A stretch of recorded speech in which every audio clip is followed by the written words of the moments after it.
chaque fois quand je dis tozalaka vrai, soyons vrais dans ce que nous faisons. Soyons vrais na ba propos na biso. Soyons vrais na ba analyse auto salaka tongo midi pourquoi tozalaka vrai. Tozalaka vrai, tozalaka batu. À chaque fois tant likamwe kweye limutu. Et kweye lindeko songolo pakala. Azala muta famille na yo. Azala muta famille na yo te. Que cette personne-là soit de ta famille ou pas, soyons vrais. Tant on ça l'analyse, yo youtubeur, yo youtubeuse, zala vrai na ba propos na yo, zala vrai na ba analyse na yo, yo kokomaka ba commentaire, tant on me dit pourquoi, ok na kota na ba page nyonso, ni ne ya koleka, qu'est-ce qui se passe, sois vrai dans ce que tu écris. Mets-toi aussi à la place, il y a bateau likamwe kweli, to ya muto likamwe kweli. Leleske bino, vous là. Est-ce que vous pouvez encore dire que le pasteur Mike Alambai, Dieu commence à les justifier et tout, Zamazo justifier. Est-ce que Bwana droit ya oloba lisumaka mbwana? Te Bwana droit te. Non. Botika na position na bino wana, position obo matisa ene kulusu, position obo finga ye bo silisa e loposo, position na botika la kawana, position obo bwango ba makamnyo so bondi ma makamnyo so pona makambo o kutu bo verifiate bozo kutu ton ya koluka koyeba la vraie version te. Mais boya ka na ba téléphone na bino na ba micro na bino boya kaka na ba vidéo na bino na ba analyse na bino boya ba analyse na bino avec haine boya bo sala ba betela bino maboko bo sepela boko tsa ba view bolia ba mbongo à YouTube. Mais personnalité mutu bobo sana vie à mutu kibo moto ya mutu wana bobo sana ba sentiment ya mutu bobo sani santé mentale na ye kutu n'en parlons pas. Est-ce que lelo bino bokokyo ya oloba ke zawadi vraiment azaya solo ndumba molaso ke zawadi vraiment azaya solo Jézabel.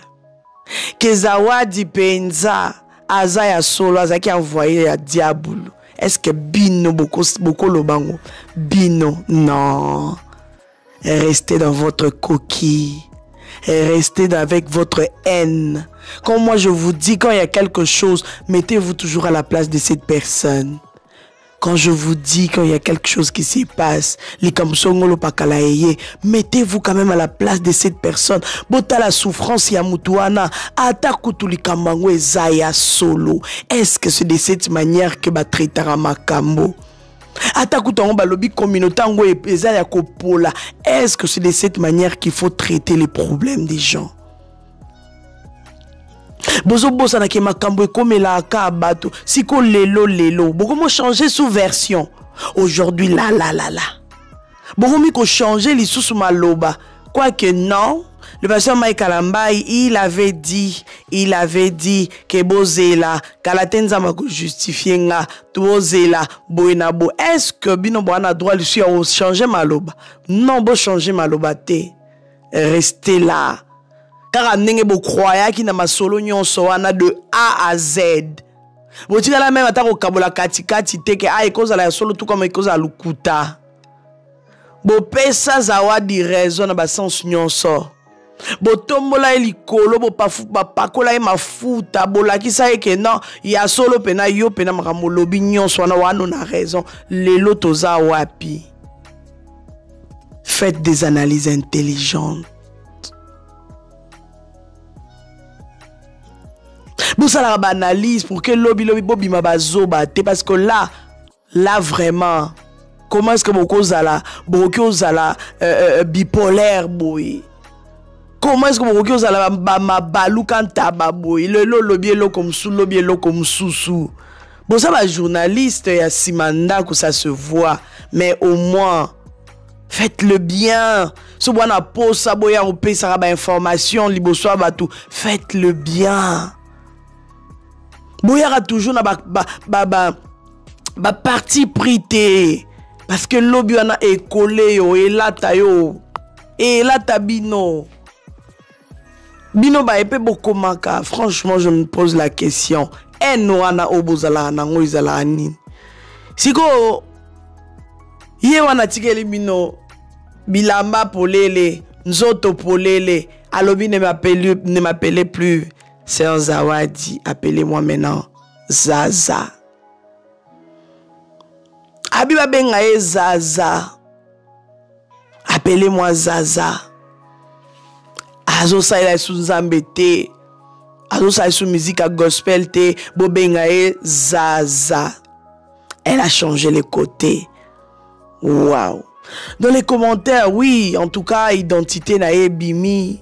To comprendre si ko identité na yo depuis kala banay ka ko sakana na biso te abanay ko sakana bino te bino nde vous comprenez qui te vous étiez trop pressé dans les jugements, vous étiez trop pressé à conclure sans pour autant chercher à savoir est-ce que c'était réellement vrai, sans pour autant que yoka muno comme susu boyoka ka bopesa lito ina mutu moko mais lito imususu botikela ki onani.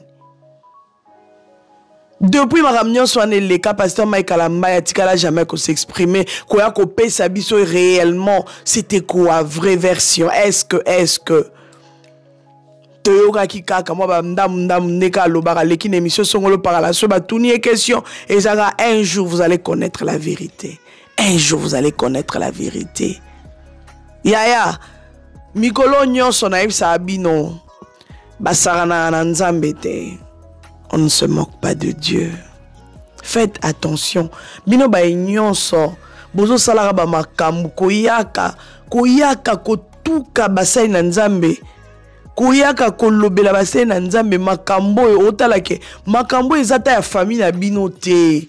Eye na réseaux sociaux mais kanda mboke ndara malembe mboke na ngo malembe sala ba analyse to boite mais sala analyse moko intelligente sala analyse moko boya propre ya bien koya ko cha en na yo te pa makamwana de toutes les façons eza ya famille na bino te boyaka ko lakisa ba en na bino na ba vie ya batu o mona journaliste a sala analyse na en na kati mais finalement qui passe ça. Finalement, vous allez solo pena ba chroniqueur ba chroniqueuse tout boya na bino ndeka ko déverser ba haine na bino to mona ngome matana na makamba ba artiste comédien tout mona ngo façon ba analyse zo matezo zonga ba analyse zo mat on sentir que journaliste a dégager haine moko boy tant a transformer a transférer message tant a zo lobalika mo zo sala analyse on sentir que muta dégager haine mo on dirait artiste on a ba sala elo mo en particulier. Wow. Et ça n'a pas compte à rendre, et ça n'a pas analyse de vos salaka. Et ça n'a pas compte à rendre avec haine. Et mon anaka ça se voit. Alors cette affaire du pasteur Mike Alamba et Zawadi. Quand c'était venu sur les réseaux sociaux, nous tous on a entendu. On a vu des images, des propos sortir à gauche, à droite. Et ceux qui ont cru à 100%. Mais moi, perso, je me disais, il faut être prudent. Naba dossier à beau, il faut aux alara maele. Naba dossier à beau, il faut aux alara keba. Pour me vérité que bima bo tikala la soni. La vérité que la preuve en est que si vous circulez sur ma page, ma chaîne YouTube, je ne parlais jamais de Zawadi. Si j'ai parlé d'elle peut-être une fois, regardez bien. Allez vérifier sur ma chaîne. Je vous donne un petit devoir. Allez regarder. Prenez le temps de chercher, de scroller. Vous allez voir que moi je ne parlais jamais de Zawadi. Pourquoi ? Parce que je sentais quelque chose de louche en elle. Je sentais qu'il n'y avait vraiment pas de vrai. Elle n'était pas vraie. Et le fait qu'elle prenait le temps, ya ko finga musali na nzambe, Ça, c'est ce que moi, je me disais, nako partager, était na chaîne nanga. Nako quitter. Comment la façon de ça la live, ba vidéo, ko finga, on sentit que muta obimisa insanité na munoko na et puis ba obenga e kasala du gospel. Ba obenga kaza sœur. Oh non. C'est en Christ ça na ba fruit à esprit. Mais en elle, je n'ai jamais senti ba fruit ou à esprit. Pourquoi tout ça? Et vous, vous êtes toujours là à clamer. Muta Salamabe, vous êtes toujours là à clamer. Vous êtes toujours là à encourager le mal. Kende liboso, Sala, Loba Mabe, Finga, Sabolaye, Silisa et l'oposo, il mérite. C'est que les lots beaucoup moins bêtes à l'issous, beaucoup moins pèse sa raison à pasteur Mike Alambay. Non, non, non, non, non, non, non, s'il vous plaît. S'il vous plaît, ne faites pas ça. Restez là. Restez là. Après avoir qu'on détruit réputation et amour tout. Après avoir qu'on parcolé na poto salité, bouchafou. Aujourd'hui, vous prenez ce kilo-là, le courage. Il y a quoi qu'on loba au monde que topé sa raison. Na pasteur Mike Alambay. De comprendre si que pasteur Mike Alambay n'était pour rien. Non, ne changez pas de langage. Nous devons changer de langage à faible. Nous devons changer de langage. C'est qu'il y a quelque chose qui ne va pas en elle. Le lo lobi li kamususu lobi lobi li kamususu. Le lo apesi longi mususu lobi apesi longi mususu. Bozala ba bipolaire te. Muto za na facilité à changer langage et il a que na kati na ye mo kwaza vrai te. C'est pour ça que mon maman qui m'a côté à sujet nyon sauté. Tant non mon a que non un sujet oh vérité pensée zate je préfère me taire. Mon YouTube aussi la rate. Est-ce que vous pensez que vraiment que né nazabo na vivre à peine à 100% dans mon YouTube non. Il y a un nazara lolendo, il y a au côté à sujet moussous. Ça vraiment je dois le dire. Ataba bengi ataba komelinga 1500 fois ataba tinelinga ba image ba appel il y a tous les jours ici je reçois des appels tous les jours matière ekotanga mais mon atala est-ce que naza censé à la matière wana est-ce que matière reço na sali yango après na ba rofinga ngate ba dénigrer ngate est-ce que matière reço na sali yango ngamo personnellement ki bo moto nanga na otiang wapi je préfère ne pas le faire mais na garder un peu qui mama kimia n'a gardé un peu le côté là. Après tout n'a quand même moi dans Nzambe. N'a ko yaraka atebi yela kaka. Identité n'a nga lobaka toujours ya na misala nyos to sala na mokili. Identité na we fo ezalaka. Ngasko identité na nga eza identité moi na Nzambe na nga moi na Nzambe. Non c'est-à-dire na ko bana ovanda teke na vandi na zuit. Téléphone na bana au filmer na zuit caméra na au filmer image qui torobo avec beaucoup de peps comme ça.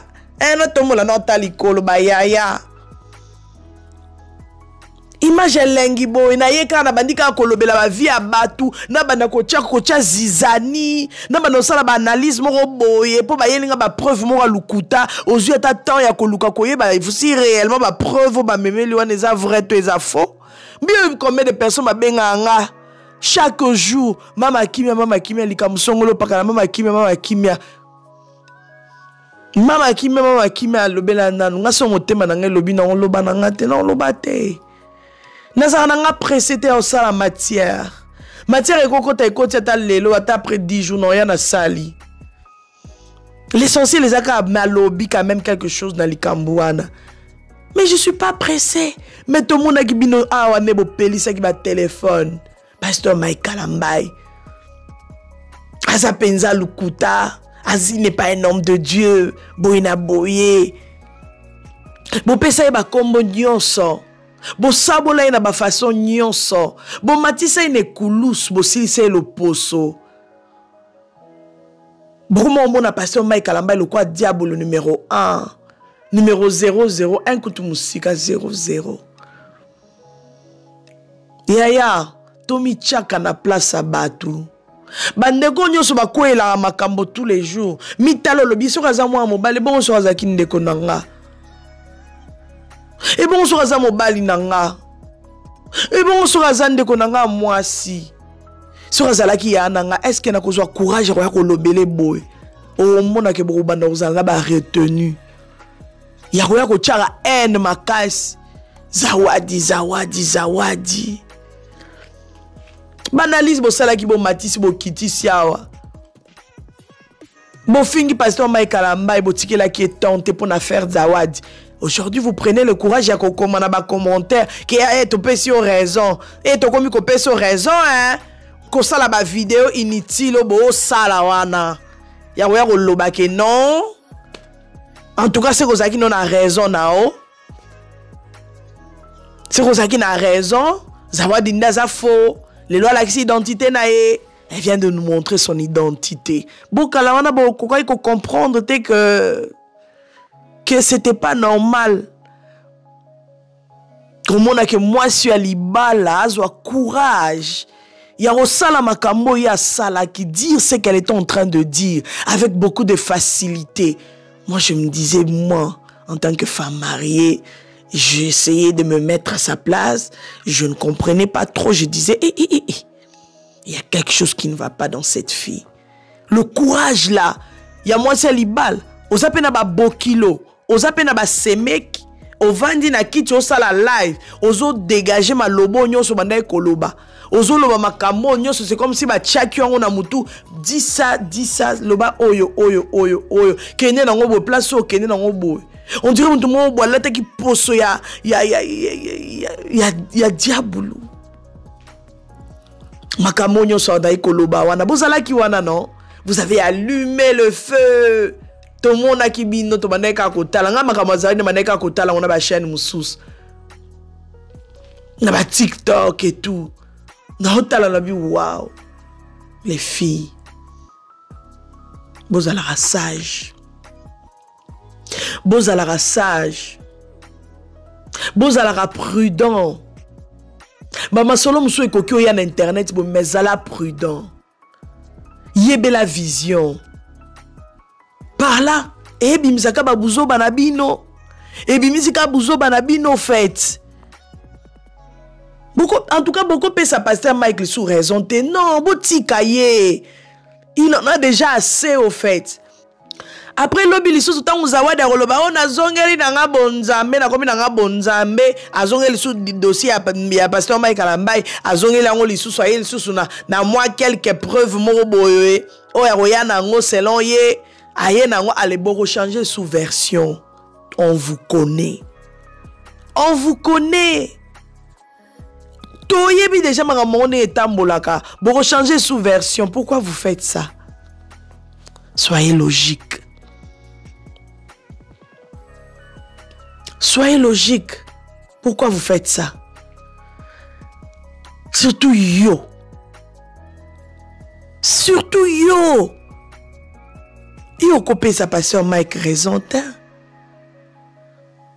Oyebi ba post au sala na ba Facebook. Oyebi makambo koma na ba Facebook. Oyebi ba commentaire au koma na ba TikTok na ba page nyonso ba commentaire nyonso tika. Si vous avez youtubeur to youtubeuse oyebi ma analyse oyo yo sala pona pasteur Mike Kalambai oyebi comment est-ce que sabola yo silisa le poso oyebi yango très bien oyebi ndenge nini ofinga ye okomise lokola diable la vie na bino ya famille na bino oyebi yango bien mais lelo yo koki opesa pasteur Mike raison te ka c'est kazaki na raison. Les longs de tu comprendre que Zawadi Nazaki Diabolo yo kokyo PC raison te zalaka wana place ka hotelema wana car na banalise na yo yaka nango wana zalaka wana ko changer version te zalaka wana parce que so ozaki na kibomoto na kati na yo tu pouvais aller chercher encore plus, tu pouvais aller so ozaki na posa ko lobela dossier wana tu pouvais aller creuser na oba on meme la bino. Est-ce que vous aurez atteint Robin Gata pasteur Mike na téléphone pour retourner pasteur? Likamboa na toyoki eza ndenge nini? Est-ce que ça solo to eza lukuta? Tant que il a maman Chabani, moi j'ai eu le temps d'appeler maman Chabani, j'ai dit maman Chabani. Est-ce que c'est que je suis en train d'entendre à ton égard? Est-ce que c'est vrai? Maman, explique-nous, explique-moi un peu. Permets-moi de t'enregistrer parce que na yo qui sa version na yo na mokili. C'était la première fois même na enregistré Moutou. Alors c'est pas un problème. On a enregistré Maman Chabani na ya pe na sala émission na yo qui sabi nos versions na e. Makabo nyonso mokili loba loba. Bo finga Maman Chabani bo traiter de tout et de rien. À cause ya bato ya mokili ya bato ya haine balali balamuki babito fondele mwana mwasi wana likambo to fondele problème to fondele mama wana problème et lelo bato ba fondela mama wana problème bazala awa bozala kaka vous allez payer. Quand tout le temps moi je suis en train de vous répéter, vous allez payer de tout ce que vous êtes en train de faire tous les jours. Yo kovani na sima ba faux compte pour venir commenter toujours dans la négativité. Na ba problème à batu, na ba vie à batu. Na ba compte à ba pasteur ko finga bango, hein? Ko dénigrer bango. Ko komana ba commentaire que boza ba faux pasteur, boza ba faux basai na nzambe, boza vrai te yo. Oyo sala ba 10 comptes, 30 comptes. Pour na finga batu yaya. Toi aussi tu auras ta part. Zawadi lelo akomo la kisabiso slip nae. Zawadi lelo akomo la kisabiso mi pene nae ti robe tombo miti. C'est triste. C'est vraiment triste. Et c'est des personnes comme ça, bino bozaye ko vendre la na ba live, bozo betela e maboko, bozo encourager, c'est ma dada, to chabiote. Ou biseme. Ou tout de vérité. Mais en réalité, elle-même, elle sait si c'est vrai ou c'est faux. Les kamumsu sont vivre en haute. Quoi ko piolo la te. Quoi ko kolobate que net on dirait yo vivant que lo kwa na ya solo eza bongo pasteur Mike Penza oza démon oza ndoki oza boye oza faux oza vraité talobe visivi à moi na batu na lisolo ka pamba ba betelio. Combien de personnes ba kosaka tongo midi pourquoi ils sont là à mentir sur les vies des gens. Combien de personnes va détruire ma personnalité à Batou, ma identité à Batou, ma dignité à Batou. Le long d'une affaire, on a pasteur Mike Kalamba, mon aïe, le dernier viola. Moi, là, comment on se fait, vous comprendre. Bon, bamba et combo, papa va zenigno yo. Et comment le pasteur Mike a posté une photo, a posté vidéo, a lobela makama concerne a sala bobino wana kaka nani vaza. C'est de la méchanceté gratos. Et aujourd'hui vous voulez changer votre langage. Non. Restez là. Restez là. Normalement vous devez avoir honte d'allumer encore vos caméras pour dire que pasteur Mike Ozano a raison. Vous devez normalement avoir honte. Normalement. Namuto aza normal. Akoko tapena na couette ami finiki. Yache chauffage makasi. Parce que c'est la honte. Netinga. Lelo na ye na lobi likamobo na approuve ngo makasi. Et lobi na ngona ya ko démonter na lobaki. Ah ezaki na ngolukuta. Na yero yoka sko version ya solo ezaki na ngobongote mais na okukate. Il ne faut pas aux alara toujours presser, au moni matière au comment sauter dessus. Oh lo bakaka, ça pena ya solo. Fille wana façon zolo bele, ça pena ka ya solo. Garçon wana façon zolo bele, c'est que ma cameron peneze ka ya solo ya. En wana obino bokoma nango bandeko nanga e kundabino en obino vous dégagez ba en wana na vis-à-vis ba saina nzambe ba serviteur de Dieu ba servante de Dieu ya en wana ko kundabino moko pour tomi tuna moi personnellement je me demande en wana ezotana nini, ça vient d'où, pourquoi tout ça, qui est pas ça. Qui pas ça? Nanzamba likolo akeli bino otala lobi wow. Batonga na kufela ne kulusu. Tamakamba comment ça là? Vous n'avez pas le droit d'échanger des versions, restez là. Vous n'avez pas le droit. Ne faites pas semblant, restez là. Restez là. Maintenant, on va dans la supposition. Si réellement, si c'est vrai, vraiment, pasteur au Salimabé, ça se comprend encore. Si réellement, makamwane les gars qui papa au Salimabé, et ça qui to côté. Si réellement, moi, si on a zoloba, yo, zo, y a quoi prouver. Eh, ya, bino. La même manière, bino bolobara, no, ba se na nzamba rejuger bino pe nzamba rejuger bino. Personne ne sera exclu du jugement. Voilà, c'était un peu ça. Il fallait qu'il y ait un lobapo. Depuis Zawadi sa apparition avec sa petite robe rouge, moi lobby tout ce qu'elle a écrit là sur ses comptes et tout. Je me suis dit je peux pas se taire, mais quand même koloba. Bien que dans l'inga kolobé là et penzate depuis buzo bane banda, na lobé là et vraiment te. Peut-être une fois sur ma chaîne ou deux au pire, mais oh abimi si boya sali boy. Kolobé la pena zawadi na zo pena chai na titre, to na chai na miniature. Bon que ta là na évité, mais je sais, moi je sais ce que je partage. Na yeba quand même na salaka. Na zawadi ka la miniature. Mais sur cette vidéo quand même na chai na miniature. Na chai quand même vu que minomo bo comprendre si koyo. En ya ko détruire mon tout. Minomo bo comprendre nzambe moko ayebi. Nzambe moko mutaye ba vérité na makambo nyonso. Tant que nga moko pe na yeba vérité te, donc je peux pas ici koya ko approuver ou bien koya ko payer sa 100% raison na pasteur Mike ou bien koya ko payer sa raison soki na non. Parce que na koya ka na soki na pesi moi conseil na nga en tant que mama kimia na leki na nga. Na pesi conseil na ba leki ba yaya ba tonton o ba yoka mungo mama kimia na leki. Mais na oya te na ba na tuka batu na ya ko manquer mosai na nzambe respect. Parce que peut-être l'homme boye les kananzela nae, peut-être que mon qui les sépélité na ya ko manquer respect, c'est ça le problème. Mino bon ça la banalise, bon manquer ba tout respect facilement. Vous manquez du respect à tout le monde. Maman ka ba respect oh non comme ituna ezaka nini. Yo kokyo ça l'analyse normale te, il faut finga comme ça nzambe, il faut dénigrer.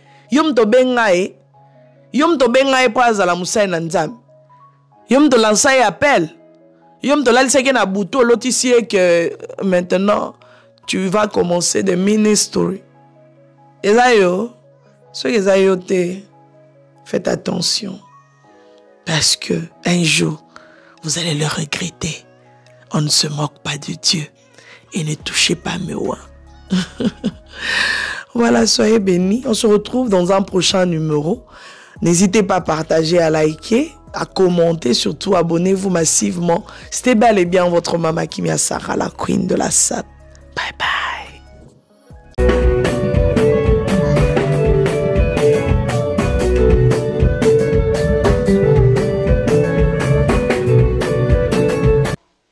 De la SAP.